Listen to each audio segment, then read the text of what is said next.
Where does that expression come from? Let's get it rolling. It must have come after the invention of the wheel. In any case, last time we spoke, we talked about chapters 9 and 10, respectively. They were the Wandering Rocks and Scylla and Charybdis. And we talked a little bit about our one of our main characters wandering about, Stephen Davis, as well as the other Leopold Bloom, and what they get lost in the morass of the Wandering Rocks. So again, a chapter that is not a book in the Odyssey. The Wandering Rocks are avoided in favor of Scylla and Charybdis on the advice of Circe in Homer's Odyssey. We only see them in Argonautica, which is a later poem written about an earlier mythological time. So it's written by I think the third librarian of Alexandria. They're named, and many of the prominent ones, and features the generation of heroes that come before Homer's Iliad. So one sees Hercules instead of Achilles, one sees Peleus, the father of Achilles, rather than Achilles. In any case, those sirens these days, and in this part of the world, tend to mean something like emergency and scary and are loud and are cacophonous rather than sonorous. Sirens, mythologically speaking, are bird-like creatures. They exist in triads, like so many monsters in Greek mythology. You may know that the Gorgons, there were 3 of them. Medusa is the most famous one of them. The Moirai, who are the Fates, there were 3 of them. The Gray Eye, who are very similar to the Fates and are represented in Disney's Hercules, one-eyed, one-toothed, for example, are in sets of 3 as well. And the sirens are often represented as beautiful women with wings and taloned feet. And so in Homer's Odyssey, what is it that these sirens do? Well, first and foremost, Odysseus receives information or let's say counsel from Circe to put beeswax into the ears of all of his men when he sails by the sirens, because their song is so hauntingly beautiful to them, it snares and entraps the mind of any that goes by them. It is as causally effective at doing this as Lotus is at making one forget one's homecoming, or Charybdis is at sucking down the salt sea. The song has 100% efficacy rate on a mortal. And so anyone that hears it is doomed to steer his ship into the rocks and die by either drowning or being consumed by the sirens, depending on how macabre the representation of them is. Circe, however, gives Odysseus a little caveat. If you really want to hear what they have to say and survive, be the only one ever to have survived, you can ask your men, or command them rather, to tie you to the mast, so that when you hear the sirens, you are powerless to turn your ship towards them. And in fact, what you should command your men to do is that when you demand that they untie you, because you want to go to the sirens so badly, they must be under orders with earwax in to tie you and to bind you tighter. And so Odysseus tells his men this with a small change. He says, Circe said that I had to be bound to the mast, and you had to have plugs in yours. So he doesn't let them know that he's making a choice, and in fact, giving himself an opportunity that they will never have, a unique opportunity. So when he passes by the sirens, they sing a song to him. He hears them sing. And there are 2 aspects of the song that are very important. One is that they fill him with nostalgia. Remember that algae, pain, nostos, homecoming, pain of home, or when you long for home. They sing to him of Troy and all that happened in Troy. Remember, the great hero of Troy, many of his best friends and his best years of life were spent in Troy. So to hear this song, full, recapturing, beautiful song about where he spent his youth alongside of the men that he learned to love, like Menelaus, Agamemnon, Achilles, and even fallen ones like the sons of Nestor,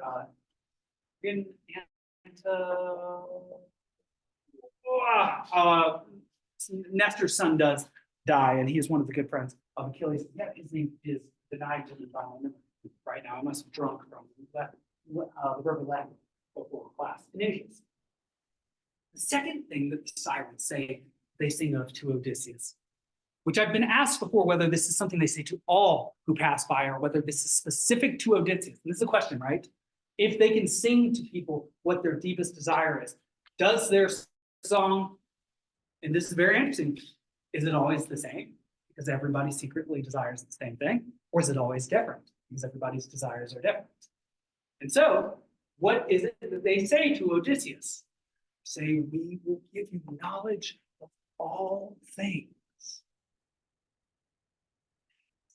And so another question that I'm often asked by students is, can they deliver?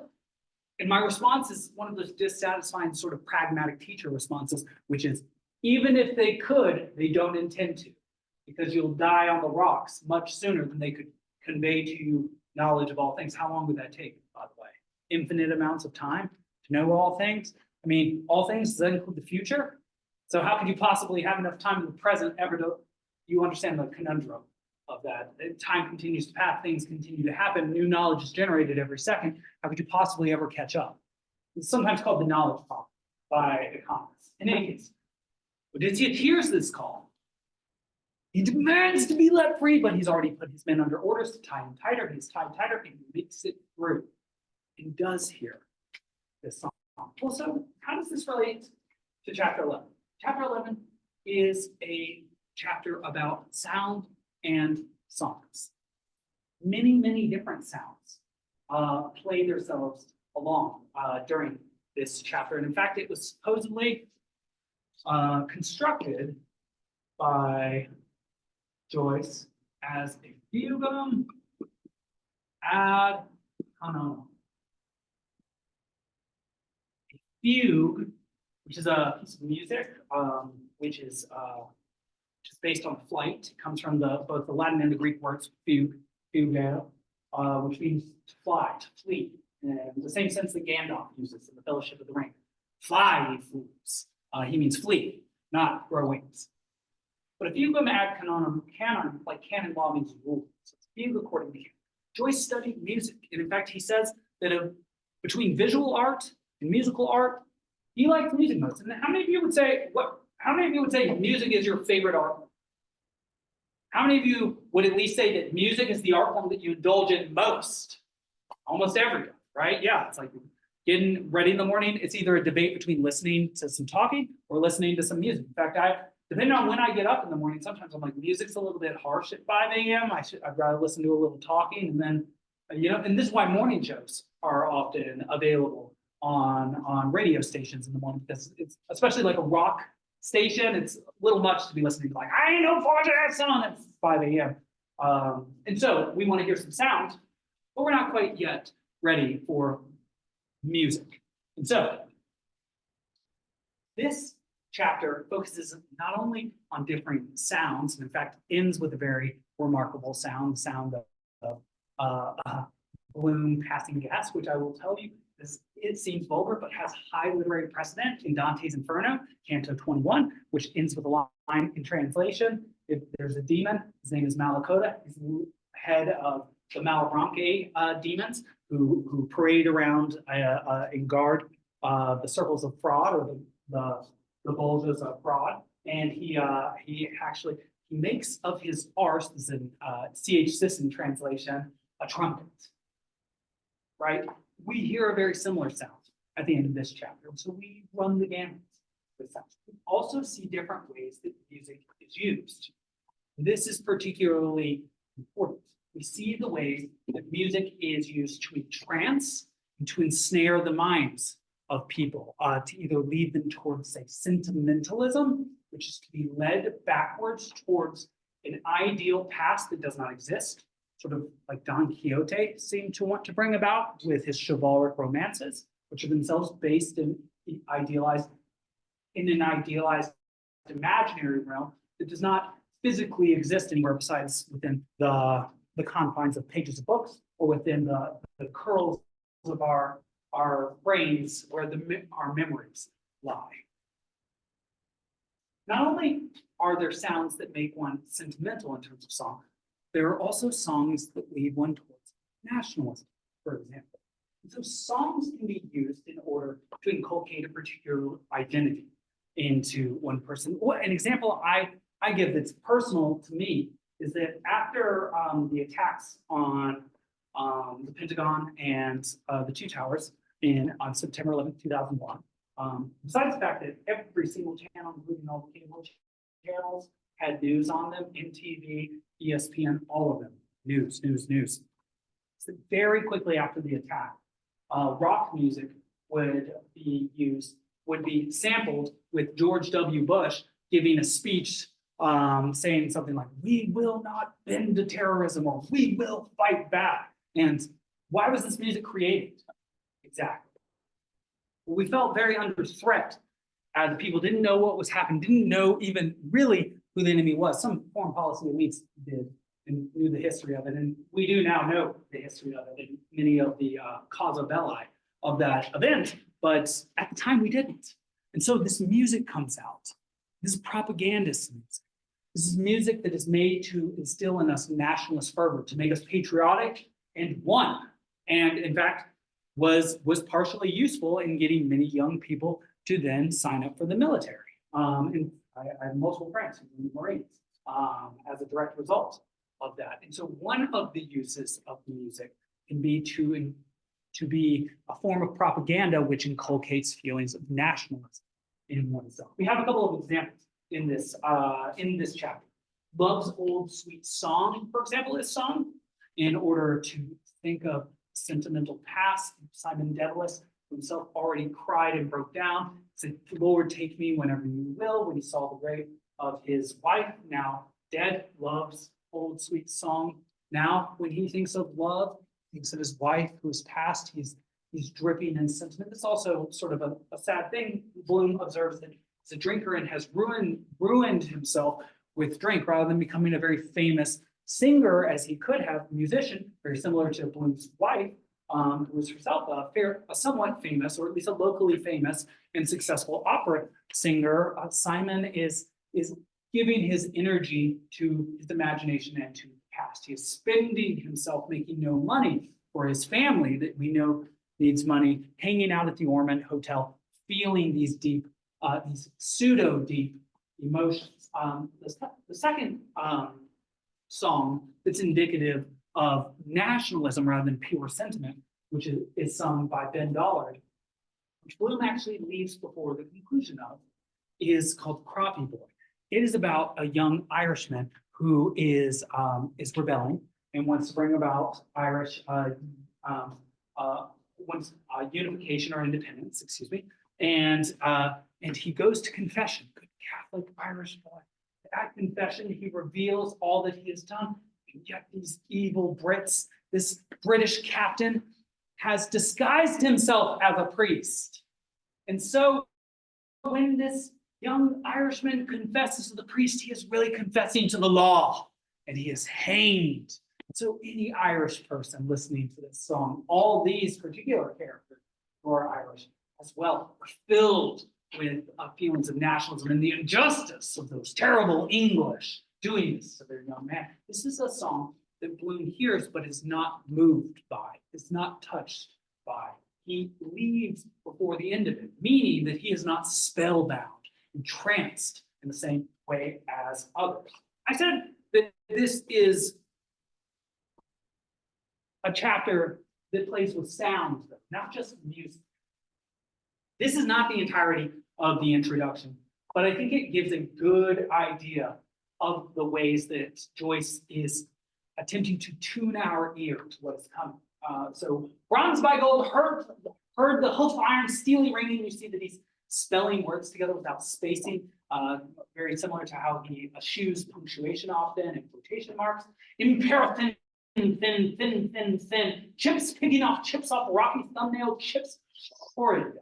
A gold flushed more, with something just to note. You know that H is not truly a letter, it doesn't make a sound. It's an aspiration. In fact, there's just a rough braiding mark in Greek with the sound of H. And so when he's talking about breath or cease blowing, he's horrid. Thief note. He is putting language into his words. There's an element of onomatopoeia, like when he mentions chirruping, for example. So just chirping of squirrels. So he's horrid, gold flushed morass. Thief note, blue bloom is on the gold pinnacled hair of jumping rose on 70 breasts of 70 rows of Castile, trilling. Ah, Dolores is the song that was sung earlier. Peep, who's in the peep of gold? Tink cried to bronze and pity, and a call, pure, long and throbbing, long Indian call. Decoy, soft word, but look, the bright stars fade, notes chirruping answer, a rose Castile, the morn is breaking. Jingle, jingle, haunted jingling, coin rain, clack, clack. About sonnet, I could, rebound of garter, not leave thee smack the cloche, thy smack about warm. Sweetheart, goodbye, jingle, blue, boom, crashing chords when love absorbs. War, the tympanum, a soil, a veil, a wave upon the waves, lost. Russell fluted, all is lost now, horn. Awful. Very interesting because Sirens takes place between 3 and 4, or rather at 4 p.m. Excuse me. All is lost. We know what is going to happen around 4 p.m. Blaze Boylan is going to meet Molly. And there they will consummate their love.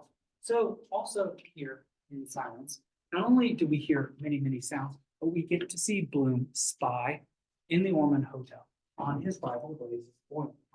And while he is spying on Blazes, the clock hits 4. And this is a nice Catholic town. And as you may know, or from even being around here, it's also a nice Catholic town. At the dawn of an hour, what does one hear universally? Clock bell, boom, boom, boom, boom, and only once at the half hour. So clock strikes 4. I mean, think about this. It's very symbolic. Boom, boom, boom, boom. The time that he has been dreading is finally here. Finally here. And he sees Boylan. And the question many of you have been wondering is, why does he do nothing to stop this? Sorry, something popped up on the computer. He thinks to himself. When he sees Boylan drinking his sloe gin,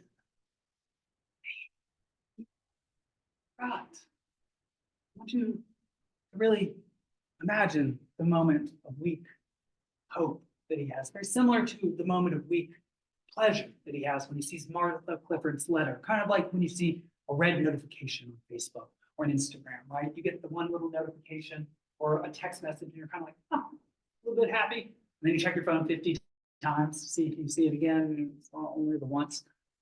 He doesn't want Boylan to go see his wife and lay with her. But all he can do at this moment is hope. And that hope is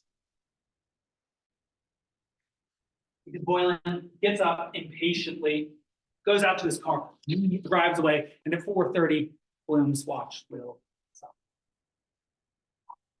He tries to stop Boylan. He wants to, and yet seems as if he feels like he can't, as if he is something like a non-entity, almost as if Molly is herself one of the sirens in this chapter, calling the Boylan, and yet this call is resisted by Bloom. The same Boylan who was himself called to by any he happens to be around, whether she's a cashier and he takes a rose. Is this for me, honey? Is what he says. He doesn't say honey, but it's very similar to that expression. And then also when Miss Deuce snaps her garter, he's transfixed.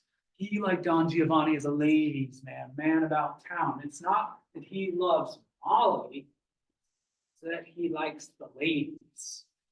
And so perhaps he and Bloom are similar in some respects. And yet, I think in some very important ways, they are very different. Obviously, we know that Bloom also feels erotic tendencies towards women, as we will certainly see in Nazi. Okay, Bloom leaves the Ormond Hotel early, before the Croppy Boy is finished by Ben Doll.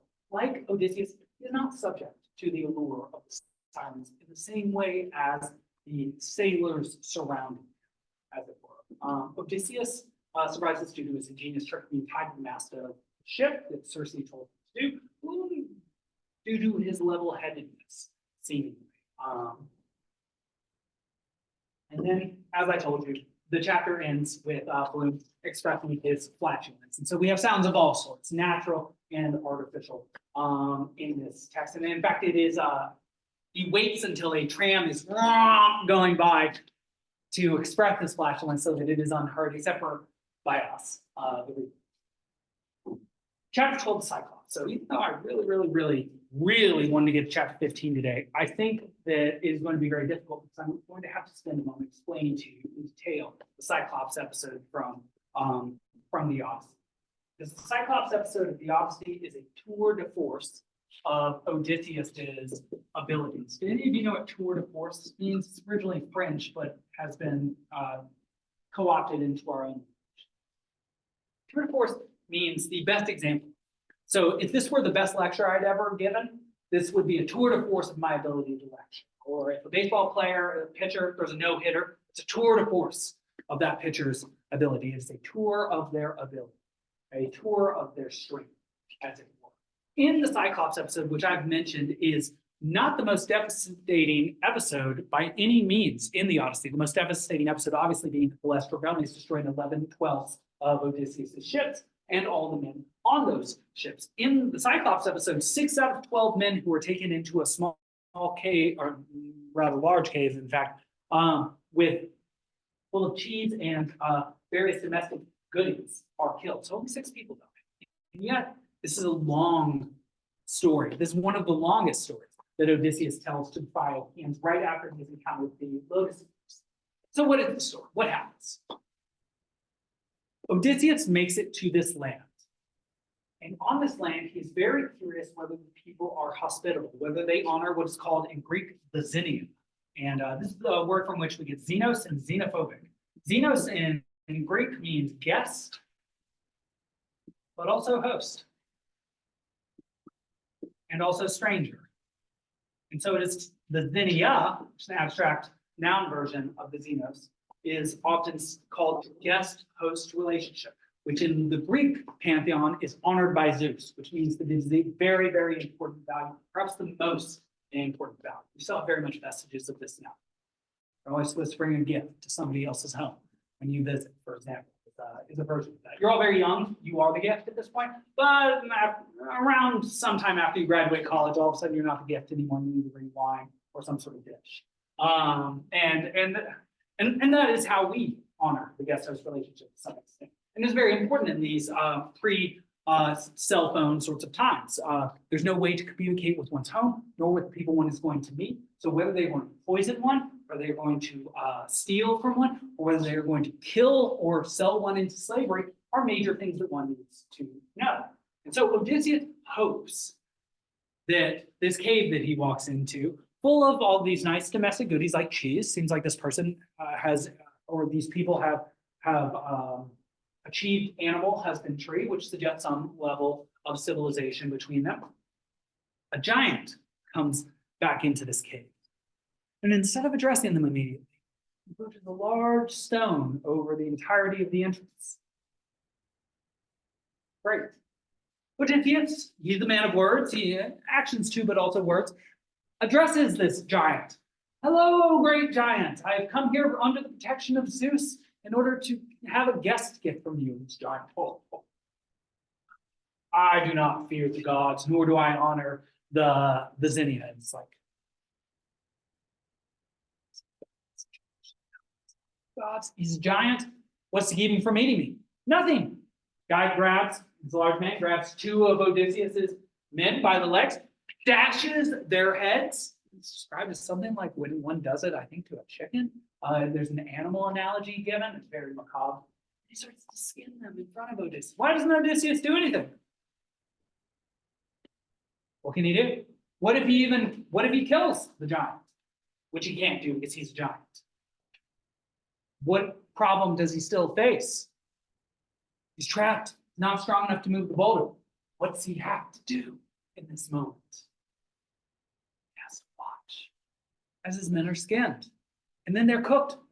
They're dead when they're cooked. But something that you will read if you read something, if you ever read any accounts, something like A Night, for example, by Eli Wiesel, about people who spent times in concentration camps that they were starving, and that every single one of them remembers the smell of the burning chambers as it would come out through a huge fume. They're starving, right? And then they smell something, and it smells really good. And then, oh my God, they realize what it is, and it creates nausea in them. He has to smell burning flesh of his comrades in a confined space, and he can do nothing about it. I want you to feel the pressure of emotions that would start to build in you, witnessing such injustice. Obviously, you want to get back at this person. You have no way of doing it. What is your only recourse? You're not strong enough to do justice. Better think. So he does think. That night, two of his men are killed. Polyphemus wakes up, kills two more, takes his goats and his sheep and his rams out, closes.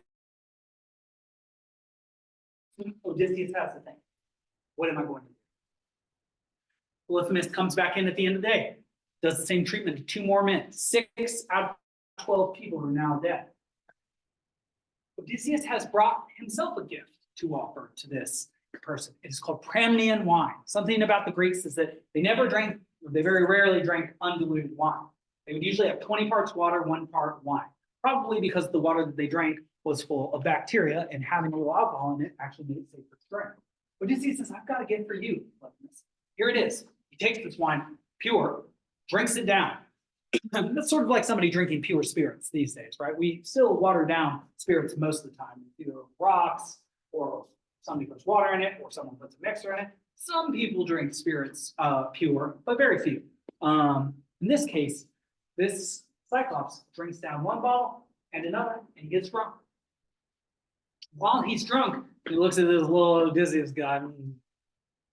What's your name, man? Odysseus says, my name? Oh, I'm nobody. Metis in Greek. Metis is, me is the non-real negator. This will be important in a moment. So he says, my name is nobody. And Polyphemus says, okay, then I'll give you a guest gift. I'll eat you last. That's a nice gift. Okay. Well, drunken Polyphemus then falls asleep. Game. Odysseus has come up with a plan. The plan is this.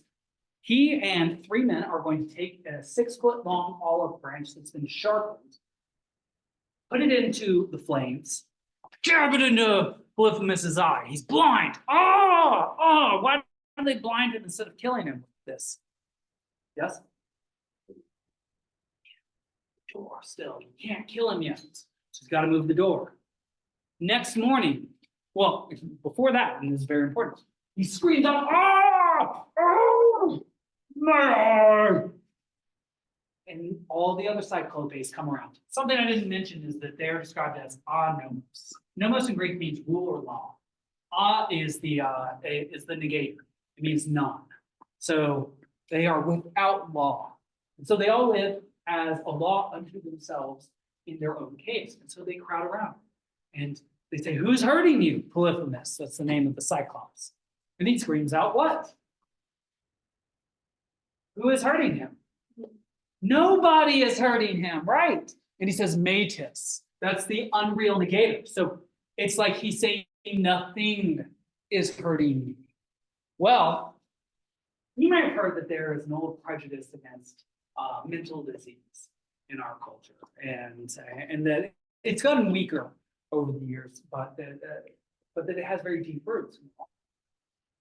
The Cyclopes suggests if no one is hurting you, you must be being afflicted by the gods, and therefore you are being punished for something that you have done. Therefore, this is just, and there's nothing that we can do. It's similar to the logic that Job is given by his friends, by the way. You must have done something. And one wonders how much that sort of thinking remains. And so, because other Cyclopes do not help Polyphemus, so what must he do? He comes up with his own plan. He moves the rock, sits in front of the opening, and he waits for his cattle to go out between his legs. He touches the top of it. What's the issue with his plan for catching Odysseus and his men? Odysseus and his men are on the undercarriage of these goats and sheep and rams. And in fact, Odysseus is hanging on with his brute strength, his endurance. Polyphemus' favorite ram, which Polyphemus actually stops and he talks to him. Says, "Oh, you must be getting old. / you usually go out first, and yet you're going out last. Now this must be because you can see the sentiment affecting his reason, because you feel so bad for your master. And yet, what is the real reason that his ram is last to go out this time? It's the load that it is carrying. The fact that it is going out should indicate to him that it is bearing additional weight and suggest that if he just less superficially, less one-dimensionally, remember his Cyclops lacks what is it, what we call it, depth perception. Now he's blind, so he lacks any sort of sight. The thing that would indicate to him the presence of Odysseus still doesn't, because of his one-dimensionality, his superficiality, his inability to think. So Odysseus and his men all escape. Something I'll say before the next thing that happens is that Odysseus, when he does finally escape, he kills the ram, Polyphemus' favorite ram, and he eats it himself. And I always think that's like, yeah, that's good. He ate all of your, he ate 6 of your men right in front of you. You had to smell it. And then he's talking to his favorite ram. He's like, I'm gonna do it all myself. That's what he does. But what connects this, and this is one of the most important parts for connecting to this episode in Ulysses, is that Odysseus, when he gets to his ship and is out in the water to some extent, feels compelled by, some say, pride, hubris, or rage, to yell his name to Polyphemus. If anyone ever comes here, you tell them that it was Odysseus of Ithaca who blinded you. Polyphemus says, "Oh, Odysseus, I had heard a prophecy that one day a great man named Odysseus would come here and he would blind me, but I thought he would be a large, powerful man, not, you, little tiny thing like you are. Well, just come back in. Poseidon will heal my eye, and I can give you a true gift." No, and then the Cyclops throws a giant boulder, it splashes right beyond the ship that Odysseus is on, and the ship is pushed back to the shore. Shut up. Please stop talking. Come on, we need to go. This is one of the few moments where they're speaking wisdom, and he's being reckless, as it were. What they're often charged with being, in fact, by Zeus in the very beginning of the text. He says it's man's recklessness that leads to so many of his terrible situations, though he blames the gods. And so Odysseus heals back a second time. Polyphemus, now that he knows Odysseus' name, calls down a curse on Odysseus. Calls Poseidon to curse Odysseus in one way or another. One of two things will happen to Odysseus. He will die on the way home, simple enough, or he will return home. His home will be in a bad state, and he will return alone without a ship. So when all of his men died, the vast majority of them, during the Lestrogones episode, is that because Odysseus had already been cursed by yelling his own name? Did these men die because of the recklessness of Odysseus? I say this because there is a correlate to Polyphemus throwing a boulder at Odysseus in the 5 p.m. after Blazes, Boylan, and Molly have consummated their lust chapter with a character who is only known as the Citizen. He is in fact based on a real character whose name I can look up, who was himself a shot putter, a thrower in track and field, who helped to bring about the Gaelic League. And this particular character can speak some Irish, so he's an Irish nationalist. He speaks it to his dog, Gary Owen. Gary Owen, who snarls at him when he is spoken in Irish. I mentioned that Citizen is the analog to Polyphemus because he too is one-dimensional. in his thinking, superficial. He sits in Barney Kiernan's pub all day with Irish nationalist newspapers open while he waits for individuals to come in and to buy him a drink. So he's a sponger, as it were. We would say in our terms now, he's a taker rather than a giver. A sponge means you absorb, you don't give really, unlike a real sponge.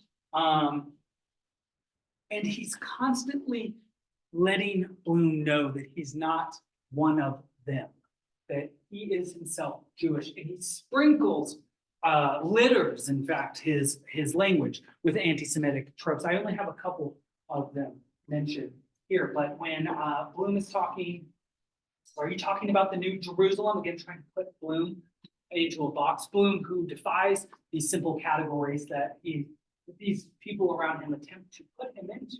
And yet, are you talking about the New Jerusalem, says the citizen? I'm talking about injustice, says Bloom. And then finally, at the end of the chapter, when Bloom has had enough of what the citizen has been saying, he's had enough of everything he's been hearing today, and again, he knows that Molly has just done the thing he has been worrying about all day too. All of these emotions are hitting him, and so he finally lashes out, like how Odysseus lashes out.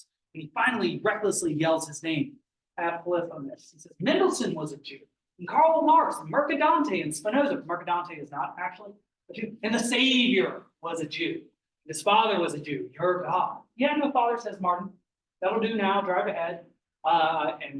Which is correct. And we remember from Buck Mulligan's irreverent song earlier in the first chapter. Remember, I'm the weirdest, it's something like, I'm the weirdest old fellow that you've ever known. My father's a bird, my mother's a Jew. Something like that. Do you know who's being referred to there? Father's a bird, the Holy Spirit, my mother's a Jew, Mary. It's the ballad of joking Jesus. And so the idea is that he didn't have the Holy Spirit is often represented by a dove, the third person of the Trinity. So that's part of the Trinitarian version of God. And so that's what Martin Cutting means. But then listen to the citizen. Who's God, says the citizen? And then, well, his uncle was a Jew, says he. Your God was a Jew. Christ was a Jew like me. He's had enough of all this anti-Semitism. Saying these people that you venerate are also Jews, by the way, you moron. And so maybe you should get with it. He's lashing out like that. He very rarely does this. God, the citizen made a plunge back into the shop. By Jesus, says he's taking the Lord's name in vain, by the way. This is a bit of heresy by this person who's defending faith. I'll brain that bloody Jew.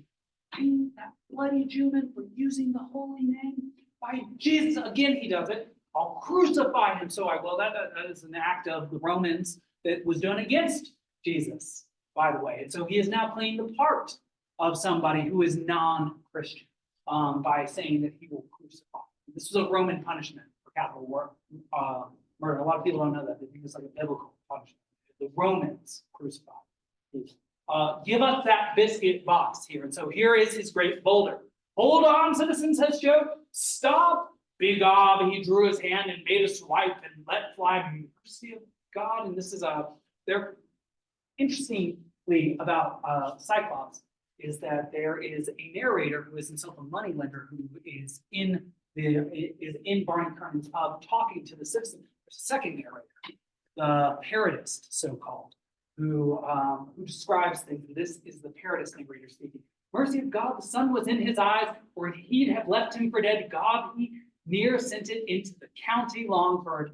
This is the parodist making fun of this weak throw by this fat joke of a man throwing a box of crackers like a giant who throws a boulder that will destroy a ship at Bloom as he whisks off in a car and misses. So this is your ironic portrayal of what Cyclops is, a prejudiced, nationalist, one-sided individual who's out of shape and wants to bring back an athletic past that no longer exists. Sorry, let's see where I am on time. Okay, I'm out of time. So we'll have to talk about Nausicaa, and we'll have to finish up the last several chapters next time we meet. So we won't have a lot of time to do it. So I'm going to have to focus and go into a little bit less detail.